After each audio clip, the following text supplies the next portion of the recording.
Okay, we're going to talk about a real attack on the press, on journalism, on free speech, on the First Amendment. But this is one that the press itself has no interest in reporting on. We're going to talk about that in a minute. But first, let me tell you about Lightstream. Are your credit card bills keeping you up at night? Are interest rates in the double digits? This is the kind of thing that weighs on you. It's the kind of thing that makes it hard to enjoy life when you have this weight on your shoulders and you're worried about debt and everything. But luckily, there is a way out, a way to lighten the load. Be smart and pay off your credit card balances with a credit card consolidation loan from Lightstream. Get a fixed rate as low as 5.95% APR with auto pay. You could save thousands in interest. And get this, you can get a loan from $5,000 to $10,000 and there are no fees to worry about. Plus, just to make it better, to give you more peace of mind, because that's what this is really all about, Lightstream is a division of SunTrust Bank, one of the nation's largest financial institutions, so you know you've got nothing to worry about. Want to save even more? Well, I'm sure you do. We all do. My listeners get an additional interest rate discount. The only way, okay, so you got to pay attention. The only way to get this discount is to go to lightstream.com/Walsh, lightstream.com/Walsh. Subject to credit approval. Rate includes 0.5% auto pay discount. Terms and conditions apply. Okay, so we hear that the press is under attack, that journalists are courageous martyrs, that the government is stomping on the First Amendment to hinder the work of these brave, warriors for truth. The only problem is that most of the time when you hear this stuff, the people who make this claim have difficulty citing any examples. They'll say this, but then what examples do they give you? Well, they'll say, Trump says mean stuff about CNN. Or they'll talk about some of the mean GIFs, and it is GIF, not GIF, that Trump retweets about the media. But as for actual legal persecution of the press, they don't seem to have very many examples of that they can provide, right? Or at least, I should say, there aren't very many examples that they would want to provide in the left-wing media. But here's one. This is one of the ones they don't like. But we've got one. This is a real live example here. Okay, we caught one here. This really is an attack on the press. This is an attack on the First Amendment. It is chilling, terrifying, potentially disastrous for the First Amendment itself. It is an assault on the work of journalists. So here it is right here, guys. If you're looking for an example, you found it. It's right here. Except, even though it's the best example of government persecution of journalists in America, it's also the one example that journalists in America will ignore or even defend. David Daleiden and Sandra Merritt are two journalists with the Center for Medical Progress. Maybe you recognize their names. You should, if you don't.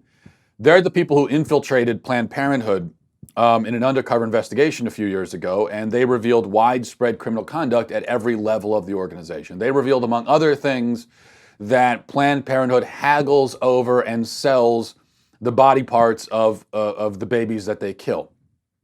And we'll get to this in a second, but I know that if any liberal that's watching this will say, oh, it's deceptively edited. No, it wasn't. We'll get to that in a second. But that's what it proved. Rather than it leading to the prosecution of the crooks at Planned Parenthood who are engaged in this macabre form of human trafficking, it has led to the prosecution of the journalists who discovered the crime. And which is basically, if you look up shooting the messenger in the dictionary, you're going to find this case. That's what's happening here. The state of California, first when Kamala Harris was Attorney General and now with Xavier Becerra, both absurdly and openly biased in favor of Planned Parenthood and against these journalists, both recipients of donations from Planned Parenthood, both who have pledged to stand with Planned Parenthood. Nonetheless, the state of California, led by these two partisan minions of the abortion industry, has been trying to punish Daleiden and Merritt for years now for exposing these crimes, for engaging in journalism. The kind of journalism that other journalists aren't going to do. Trying to exact vengeance on them, essentially, for embarrassing Planned Parenthood. Now they claim, the state of California claims that Planned Parenthood's privacy has been invaded, and that's the great crime here. But of course, privacy is always invaded in undercover journalism. That's part of the point, right? If there's some truth that's being hidden from the public, some truth that the public has a right to know about, and that's what undercover journalism is supposed to do, is to tell the public things that we should know, but we're not being told because it's being kept from us. Such as, by the way, Planned Parenthood, which gets $500 million a year in welfare payments from the government, is selling body parts. That's something we should know. Our money is going to this organization. We have a right to know it. But if it's being kept from you, if lies are being told, if secrets are being kept, then the only way to reveal it is to invade the privacy of this organization, which is what they did, which is what undercover journalists, again, always do. And if this is a criminal case of invasion of privacy, then nobody can ever do undercover journalism again. That's what's at stake here. Not that the media cares. There was a, I believe it was in California, where there was a few years ago an undercover investigation done at, I think it was like meat packing plants. And you hear about this kind of stuff all the time, where someone infiltrates one of these organizations to try to find out what's happening so that they can tell the public. That's undercover journalism. If Dave Daleiden and Sandra Merritt can't do that, then nobody can do it. So these two journalists have been charged with 15 felony counts. The case was stayed by the California Supreme Court a few weeks ago, but now it's moving forward. And now California will have the ability to try to lock these people in prison for doing this. So just to review, okay, a partisan attorney general who is a supporter of Planned Parenthood and a recipient of Planned Parenthood money is leading the prosecution against two undercover journalists who exposed illegal activity within Planned Parenthood, the organization that gives him money. Attack on the press, on journalism, on speech. Yeah, I would say that's what it is. Now, a few points. It will be said, as I referenced earlier, that, and it has been said a million times, that the undercover Planned Parenthood videos were deceptively edited. This has been the slogan of abortion apologists for years now, ever since these videos came out. They say it reflexively, almost like a hiccup. They can't even help themselves. The moment you bring it up, they're deceptively edited, deceptively edited. And if it were true that Daleiden and Merritt basically went in there and, using camera tricks or something, they made up a bunch of stuff and lied about what they discovered and made it seem like Planned Parenthood was selling baby parts when really they weren't, which when someone calls it deceptively edited, that's what they're implying. That, no, they didn't really discover that, they just made it seem like that. Which already, there should be red flags there because, I feel like you could do an undercover investigation of me and record everything that I say secretly. And then deceptively edit it. And in doing that, you may be able to accuse me and make it seem like I said a lot of things I didn't say. I don't think even with the most deceptive of editing, you could make it seem like I ever tried to sell a baby's kidney, right? Because unless you're hiring voice actors to come in and dub over what I actually said, there's no way, just anything that I say, there's no way you could slice it up in any form that would make it sound like I'm trying to sell a dead body. That'd be that's a difficult form of deceptive editing. So that should have been red flag when you hear this claim of deceptive editing. But the point is, if it was deceptively edited, then yeah, in that case, this would not be an undercover investigation. This would just be a smear campaign. And yeah, sure, go ahead and prosecute them. Just like Chris Hansen used to do those undercover stings to catch child molesters. I think he might still do them, actually. And he invaded their privacy. He lied. He met them under false pretenses. He did all of that. But it was considered okay because it was an undercover investigation to expose child predators. And it's sort of understood that unless you are secretive about it and sneaky, you're not going to be able to. No child molester is going to show up if he knows that he's going to be on TV in the middle of an investigation. But if Hansen had edited the tape to make someone look like a child molester who really was there to deliver a pizza or something, then he would have gotten in trouble for that, obviously. So, were the Planned Parenthood videos deceptively edited? No.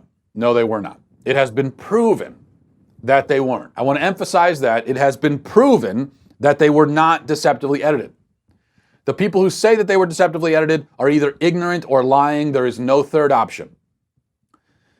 Now, they weren't deceptively edited. Were they edited at all? Well, obviously they were. It was hours and hours of video footage, and a lot of irrelevant material has to be cut out so that it's digestible and so that it's something that people will watch. If they just release 13 hours of tape and say, hey, sort through it and find what you find, then it's going to have no impact because no one's going to watch it. You're not going to do that. You're going to release the highlight, the point. And as long as you put it in context and you properly represent it, then it is not a deceptive edit. The Fifth Circuit Court of Appeals ruled recently. Of course, you didn't hear this in the news. They ruled that the videos were not deceptively edited. Here's what the court said. Reading now. The record reflects that OIG, Office of Inspector General, had submitted a report from a forensic firm concluding that the video was authentic and not deceptively edited. And the plaintiffs, Planned Parenthood, did not identify any particular omission or addition in the video footage. There is no question that the OIG here made factual findings after viewing the videos and related evidence on the basis of the administrative record. And so it goes on from there. So they did a forensic analysis and they did not find any deceptive editing. But it gets better, okay? Planned Parenthood itself hired its own investigators, hired Fusion GPS, actually. You may remember them. Hired them to do an analysis and prove that there were deceptive edits. Again, this is an analysis that was paid for, subsidized by Planned Parenthood. And now let me read from their report. Once again, this is from Planned Parenthood, or at least the people they hired. They're going to try to dress this up as favorably for themselves as they can. Here's what they said. Fusion GPS analysts reviewed all 4 of the full footage videos released by the Center for Medical Progress, totaling more than 12 hours of tape. This analysis did not reveal widespread evidence of substantive video manipulation. But we did identify cuts, skips, missing tape, and changes in camera angle. A forensic video expert, Grant Fredericks, reviewed segments of tape identified as suspicious during this preliminary review. This professional analysis revealed that the full footage videos contain numerous intentional post-production edits. While many of these edits removed likely irrelevant content from the beginning and end of the interviews, all 4 videos also contained intentional edits that removed content from the middle of the videos. Okay, did you get that? This analysis did not reveal widespread evidence of substantive video manipulation. This is from like 3 years ago that Planned Parenthood admitted that there wasn't deceptive edits, and you still hear this from the media, that there were deceptive edits. The best they could do is say, well, there weren't deceptive edits, but there were intentional edits. Well, of course there were intentional edits. Yes, there are cuts and skips, because obviously you're going to make cuts to any video that you film and then release to mass consumption. Almost every piece of footage you have ever watched on the news, on any channel, at any point, anywhere, has been has cuts and skips and missing pieces of it, because that's the way it works. The question is whether those cuts and skips are meant to deceive, meant to give a false impression, meant to make it seem like something is happening when it's not really happening. The answer that we get now from 2 forensic investigations into the footage, one funded by Planned Parenthood, is that no, the edits were not deceptive, they're just irrelevant. Cutting out irrelevant stuff. So that's it. That's the end. You cannot claim anymore that these videos were deceptively edited unless you are willing to be a blatant, despicable liar. And I know that a lot of pro-abortion people are willing to be that, but I mean, really look in the mirror and ask yourself, are you happy being that? Because I wouldn't be. No matter how you feel on the subject, you just have to deal with it. This stuff is on tape. It's when you watch the tape and you hear someone from Planned Parenthood trying to sell a body part, that's what happened. You might not like it. You might wish it didn't happen. I wish it didn't happen too, but it did. Period. Okay, so if the video was not deceptively edited, then what does that mean? It means that when Planned Parenthood officials are caught on tape haggling over the price of a dead baby's liver, it's real, it happened, and it's illegal. And these journalists exposed actual illegal activity, and now they're being prosecuted for it. Because that really is what this all comes down to. If the videos are real, then this is a legitimate investigation. And they uncovered, at a minimum, they uncovered widespread unethical activity, at a minimum, when really it is federal crimes they uncovered. That's investigative journalism. Even if you don't like the results. And so this is, again, if they are successfully prosecuted for this, and they go to jail or they face, some kind of legal penalty, the implications for all of journalism are vast and troubling. All right, let's move on. I've got two, lighten the mood a little bit. I've got two extremely awkward videos to play. One courtesy of Democrats and one courtesy of Republicans. So we're going to be bipartisan. And so here's the first from Kamala Harris. We have a little fun kicker that we like to do with all of the presidential candidates that come on New Day. Okay. It's called Candidate Mixtape. That was the musical sting for it. Okay. And we like to talk a lot about music here on this program. So, what is your favorite musical genre? Oh, I mean, I'm hip hop and reggae and jazz. Those are some of my favorites. Okay. Do you have a favorite band or a favorite musician? I'd say one of my favorites is Bob Marley. Good choice. You can't go wrong with that. That's a crowd pleaser. On your mixtape, what would be like your favorite 3 songs? Oh, okay. Let's see. Aretha Franklin, anything Aretha Franklin. I would say Bob Marley, and then, I don't know, I love Cardi B. Okay, as she says. Those are great. Thank you for playing along. Oh, man. Lord help us. Lord save us. Yeah, that, I can't, I could barely get through that the first time. It took me like 5 tries to watch that whole minute-long clip because it is, the secondhand embarrassment is so extreme that I can't stomach it. And I'm going to leave aside the fact that a presidential candidate lends her endorsement to Cardi B, a woman who admits to drugging and robbing men. So we'll put that to the side, even though really we shouldn't, but I will. It's obvious that Kamala Harris has never listened to music in her life. And, she lists Aretha Franklin and Bob Marley as 2 of her favorite songs on her mixtape. And I'm not sure if she knows what a mixtape is. I'm not even sure if she knows what a song is.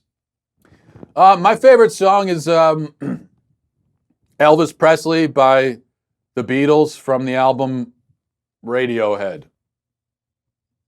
Hi, kids. I'm cool, too. It's, let me just say, if you don't like music, just say that you don't listen to music. It's okay. Because she's not the first person to fall victim to this. When you've been in a conversation, you're talking about your favorite bands or whatever, and someone turns to someone else, hey, what do you listen to? And you could tell they're trying to come up with, because you can tell they don't listen to anything, which is fine. You don't have to listen to music. It's not a requirement. I think it's a little weird to not listen to music. For me, it seems like it's like a human need almost, music is. But If you don't listen, you don't listen. It's fine. It's okay. You're not a bad person. You can just say, oh, I don't really listen to anything. It's just doesn't interest me.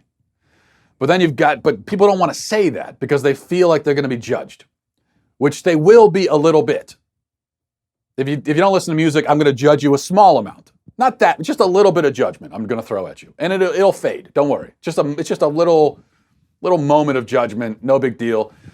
But that's better than the alternative where you start making up your favorite genre off the top of your head. And now the judgment is heavy. Now it's like a machine gun of judgment coming at you. Whereas before it was just a little squirt gun. So that was pretty bad. All right, now let's be bipartisan. Ben Carson is the head of housing and urban development for some reason. The word housing is right there in the name. So you'd think he'd be familiar with super basic real estate terms that even I know. And I don't know anything about real estate, but he was at a hearing for the House Financial Services Committee, and here's how that went. As you look it up, I'd also like you to get back to me, if you don't mind, to explain the disparity in REO rates. Do you know what an REO is? An Oreo? No, not an Oreo. An REO. REO. Real estate? What's the O stand for? Organization? Owned. Real estate owned. That's what happens when a property goes to foreclosure. We call it an REO. Mm-hmm. And FHA loans have much higher REOs. That is, they go to foreclosure rather than to loss mitigation or to non-foreclosure alternatives like short sales than comparable loans at the GSEs. So I'd like to know why we're having more foreclosures that end in people losing their homes with stains to their credit and disruption to their communities and their neighborhoods at FHA than we are at the GSEs. Now that one, see, that's not even funny so much as just baffling. One of the weirdest decisions that Trump ever made was taking Ben Carson, a world-renowned surgeon, and rather than making him Surgeon General or head of Health and Human Services, making him the head of housing. I mean, of all of the jobs to give him, he obviously has no basis of knowledge at all. Even now, after 2 years, he doesn't know basic real estate terms. But that's okay because he's literally a surgeon. There's a whole job in government set aside for somebody like that. Why not give him that job? If you feel like you got to give him a job in the government in the first place. I actually think, I take this kind of personally because this whole Ben Carson thing to me is very sad. I mean, this guy is a medical genius, one of the great surgeons in history. And that gets lost in this. When people talk about Ben Carson, he's become this joke, but he's not. He's a genius. What this guy was able to do in the medical field, he's a pioneer in the medical field. He was performing, he was separating conjoined twins, conjoined at the head, before anyone was doing that. He's doing just medical marvels this man was pulling off for decades. And this is also a guy who came from nothing, right? Came from destitute poverty and climbed his way up and became one of the most respected, world-renowned, pioneering surgeons in the world, in history. But then he decides to get into politics. And now he'll be remembered as this kind of bumbling political figure, even though he's a man of incredible brilliance and accomplishment. Yet he decided to become a bureaucrat. So you see, this is the lesson here. You become a bureaucrat, and this is what happens. If bureaucracy can make even someone like Ben Carson look like that, who is a genius, again for the third time, and certainly has a much higher IQ than any of the people making fun of him. But if it can do that and make him look like that, then what do you think it could do to the rest of us? That's why when Ben Carson, he retired from the medical field, fine, well-deserved retirement. And then he appears, he does a few speaking engagements, he appears here and there, and He says a few things critical of Obama, I guess, and he makes a few political statements that conservatives agree with, and that's fine. But then everyone seizes on to this guy, and next thing you know, he's running for president. And it's like, no, we don't just because he said a few things we agree with, we don't need to make him a presidential candidate. He's not. There's not necessarily a lot of crossover between what it takes to be a great president and what it takes to be a great surgeon. Both take a lot of skill, but they're not the same skills at all. So there's no reason for that. I mean, why couldn't Ben Carson have just remained a retired surgeon who comes out and speaks and engages in the national conversation, but he's not a political figure, he's not a bureaucrat, he's not running for office, nothing like that. He's just his own man. Why couldn't he have just been that? It's a damn shame.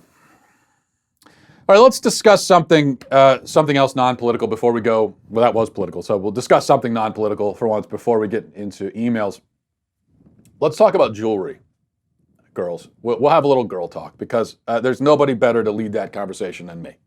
I know when you're thinking about let's have a girl talk, let's talk jewelry, the first person you think is you want me to be the one to lead that discussion.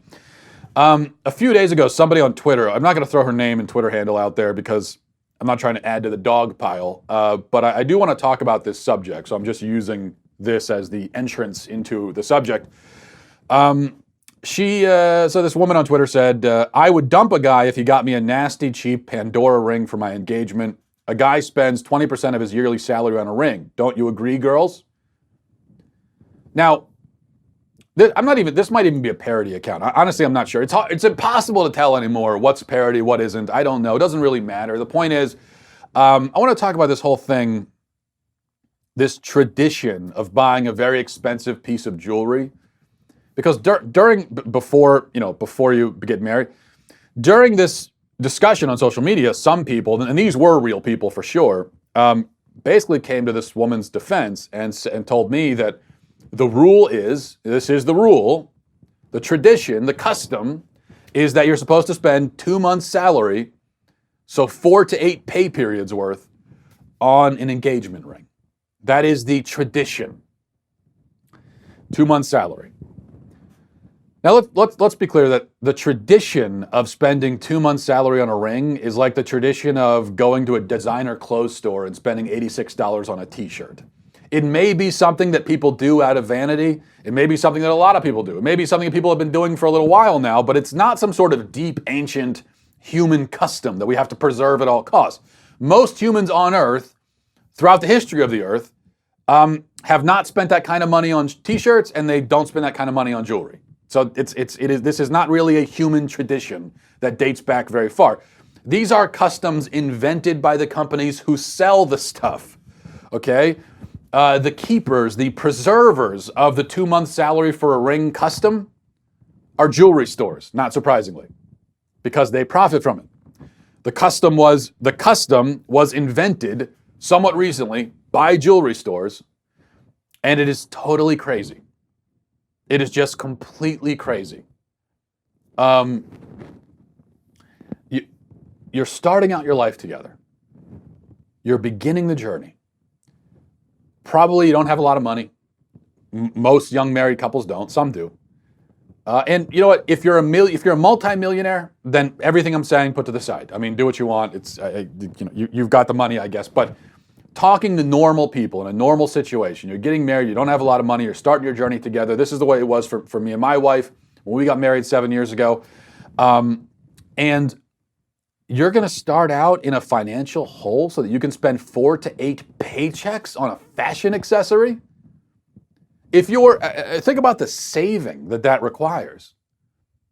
And you're going to take all of that saving that you've been doing leading up to your wedding, and you're going to dump it all into a little rock that someone's going to wear on their finger until it gets knocked into the, into the trash can accidentally and thrown away. So I don't get it. I think it's completely crazy. If I went out and bought my wife a ring and I gave it to her and it was beautiful and she loved it, and then she asked, which she would eventually, and then she asked, well, hold on a second, how much was this? And I said, oh, just 2 months' salary. Don't worry, just 2 months' salary. I mean, the kids don't need to eat for a couple weeks. It's fine. She would have me committed to an institution if I did that. She wouldn't even be angry about it. She would be terrified. She would be scared. She would assume that I'd gone crazy to do something like that, and I would have to be crazy to ever do something like that. We've got this idea that in order to enter into some new important phase of life, you have to spend tons and tons of money first. And this is completely artificial. This is one of the reasons why so many young people are putting off adulthood and putting off the entering into these new and exciting phases, because they think that you need to have tons of money to do it. When you don't, it is completely artificial. You can get married for free if you want. Getting married doesn't have to cost you anything. You could do it for free. Or you could spend a few $100 and have a cookout, and you could buy an inexpensive ring on clearance. You can have a cookout with your family and friends, and you could spend a few $100 and be done with it. You could get through the whole thing, and you could get through the whole thing for less than $1,000 easily. Or you could spend thousands and thousands and thousands of dollars putting yourself into debt, your parents into debt probably, all so that you can, show off to everybody. And so you can have the pageantry and the really nice thing and the really nice table arrangements, and everything's really nice. Everyone will talk about how nice it is, and they'll put it on Facebook, and then you can put your picture of your ring on Facebook and all of that. Or you could do something in between, which is what me and my wife did. Our whole wedding experience definitely didn't cost only $1,000. I'll say that. It was probably too expensive. Wasn't nearly as expensive as what some people do. But it was probably too expensive, and that's because there's a lot of pressure and force as a young person, as a young couple, kind of pulling you in the direction of spending a ton of money on everything. And you're kind of tricked into thinking, well, if this is really important to you, then you're going to spend this money. Oh, so this woman, you want to marry her? She's not worth it? She's not worth spending $12,000 on a ring? Isn't she worth it to you? Or it's the most special day of your life. It's a special day. So of course you got to spend $40,000 on a wedding. It's a special day. Well, yes, it is a very special day. It is going to be one of the most special days of your life, alongside when your kids are born. But since when does that mean you have to spend tens of thousands of dollars? Since when does special have to mean expensive? It doesn't. It's the same kind of thing with college. College has to be $100,000. Weddings have to cost tens of thousands of dollars. I mean, just to get married and get educated, we're saying that young people need to either be children of oil tycoons, or they need to go into debt. And I think that's crazy. Here's the point. A ring is not going to keep your marriage together at all. A fancy wedding is not going to keep it together. No marriage in history has ever been permanently sustained by the financial commitment that went into it, except maybe Bill and Hillary. So maybe there are a few exceptions, but for most of us, for the vast majority of marriages, the thing that's going to sustain it is, no matter how much your wedding costs, no matter how much your ring costs, what sustains the marriage is love, devotion, sacrifice, duty, service, faith. That's what's going to do it. And if you don't have those things, but you've got the nicest ring and you had the fanciest reception, your marriage won't last 6 months. And then not only do you have a devastating divorce, but you've also wasted all this money that you can't get back. So don't do it, kids. Keep it. Get married for cheap. That's my recommendation. Do everything involved in the marriage. Do it for cheap. Save the money. Spend it on something more important. Build a nest egg. You won't regret it. I don't think anyone has ever, after getting married, looked back and said, I wish we spent more money on that wedding. That's my one regret. My one regret in life is that we got married for $2,000 for our birthday. I wish we had spent $45,000. No one ever says that. And I also don't think that there are a lot of women out there, correct me if I'm wrong, ladies, but you get married, you love your husband, he's a devoted husband, becomes a devoted father. If your wedding ring wasn't that expensive, or your engagement ring, are you waking up every day distraught that the ring isn't expensive enough? If so, you're a shallow, miserable person, so I'm going to assume that that's not the case.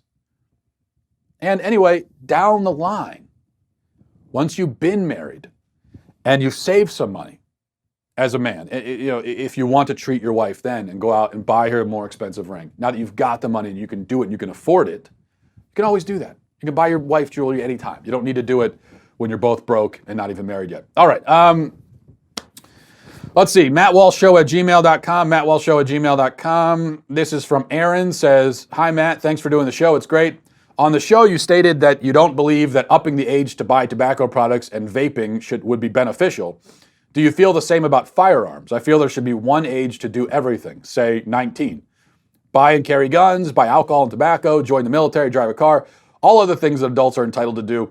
19 would keep all this out of high school's thoughts."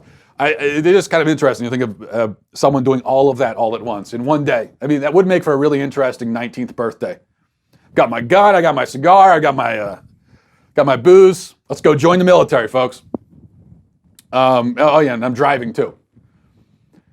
No, I actually think that I think it's good to taper some of this stuff so that you're not doing it all at once. I think that, if anything, it makes sense to have the drinking age lower than the driving age, so that maybe you can introduce a teenager to drinking responsibly before they can even drive. So you don't have to worry as much about drunk driving, although they could still do it, obviously, but less of a chance. So doesn't that make sense? Doesn't it make sense? Because again, we go back to, you're telling me that at 16, somebody is competent enough to drive a huge tin box 70 miles per hour down the highway. They're competent enough for that, but you wouldn't trust them with a Sam Adams? My thinking is, if this is someone you really can't trust with a Sam Adams, then I'm not going to trust them with an SUV. So I think maybe the Sam Adams, the beer, should be one of the first things when it comes to the adult things that we are allowing teenagers to start doing and introducing them to. I think probably the beer should be one of the first things. Like, why don't you get that down? Unless you don't want to drink, which great. But if you do, let's get that down. Let's figure out how to do that responsibly. And then maybe we can move on to some of these other things. So that's how I would look at it. All right. This is from, hold on. This is from William. Says, "Hey, Matt, I've just recently started watching your podcast. I love them. I've been watching them going backwards now. And one of them, you answer a question. These podcasts will be very confusing if you watch them backwards. So I would recommend the traditional forwards method. I've been watching them going backwards now, and one of them, you answer a question saying we should explore outer space. I was curious which one you think is more important to explore, space or deep into the ocean, because we consistently keep finding strange creatures from the ocean. Thank you for taking the time to read this, and I love your show." Yeah, it is a fascinating thing that there is so much still on Earth that we have not explored. There's so much about our oceans that we do not know. The oceans are very mysterious to us because we haven't seen most of it, especially under the surface. And you know what? I wouldn't even rank them, William. I think we should explore everything. I think it's great. Explore the oceans, explore the space, explore the uncharted wilderness, which still exists, jungles, oceans, Antarctica. Explore everything. Why not? Let's find out about this world we live in. We're not here for very long. I mean, this is our chance to explore it, so let's do that. All right.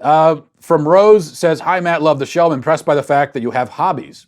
You talk about beekeeping and fishing. It seems like you also do a great deal of reading. How do you find time for these hobbies, and how did you develop them? I hate being the kind of person with no real interest aside from watching TV, but that's what's happened to me. Did you just decide to become a beekeeper one day and do it? How did it work?" Yeah, good question. I do have, I guess, what I would call maybe 3 hobbies. So fishing, beekeeping, now that's new, and I've always liked to read. I actually did kind of just decide one day that I wanted to have hobbies. Like I was like you, I didn't have any hobbies. And I said I feel like I like to have hobbies. I think I don't want to be the kind of person who doesn't have hobbies. And so what I started by doing is I literally looked up I Googled a list of hobbies. I just Googled like hobby suggestions or something. And I started scrolling through it, seeing if anything piqued my interest. And I saw a few things, and I tried a few things out. Brewing beer was one I tried. Gardening. I thought, I like garden fresh tomatoes. Maybe I'll do some gardening. Tried brewing beer. Tried a few different things. One hobby I saw suggested was knife making. And I still might pick that one up. I put that one onto the side. That requires a lot of equipment, but I like the idea of that. That's cool. Tried something else. Didn't really click. And ultimately, I decided to go with beekeeping because it's just something it's always been in the back of my mind. I've always been interested in it. And I said, I'll just do it. Why not? And fishing developed a little bit over time because we vacation at lakes a lot. I think, although now it's become kind of an obsession for me. So it kind of picked up gradually, and now I am somewhat obsessed with fishing. I think it is important to have hobbies, and that's why I decided I wanted to develop some. The advantage of having hobbies is that, for one, I think it makes you a more interesting person. Not saying you're not interesting, but I think it just there are more things about you, right? If someone asks you to describe yourself, talk about yourself, you have more things you can say about yourself. Because that becomes kind of troubling, doesn't it? When have you ever been stumped by that question? When a really basic question, someone says, tell me about yourself. And you realize that you have almost nothing to say. You don't even know what you can say about yourself. So I think part of picking up hobbies is just having some things about yourself. So that's good. And it also gives you specific, specialized knowledge about something, which is important. I think it's good to be, and this is part of my thinking process with a hobby is, I want to have some subjects that I just know really well. Even if I can't use that information, quote unquote, on a day-to-day basis, I think it's good to just know things and to have certain areas that you know really well and that you're an expert on. Now, I'm not an expert on any of these things yet, but I'm learning about it, and I know a lot more about it now than I did before, and I probably know more than the average person because this is what I've been learning about. And then what you find is, you start building this base of knowledge that seems irrelevant, although it's not irrelevant, because no knowledge is irrelevant because it's enriching for you. It's enriching for your mind, so it can't be irrelevant. But you start building this base of knowledge that seems at least not functional, and then what you find is that you kind of branch off from there, and you start learning other things related to it, and then the knowledge grows. So part of fishing is it starts by learning about the kind of fish that you're, specifically what kind of things do they eat, what kind of lures do you use, so on and so forth. Then you start learning about lakes and different bodies of water and different habitats for different kinds of wildlife. You start branching off and learning even more. So that's another advantage. And I don't know, there's just gives you access to new social communities of people who like the same kind of stuff. Teaches you patience. I'm a big advocate for it. So I would say, as far as how to get into a new hobby, which I guess was your question, which I haven't answered, I think you just pick one and start doing it. Find something that seems vaguely interesting to you, pick it up, start doing it. Here's how you'll know that that this is a hobby that might click for you.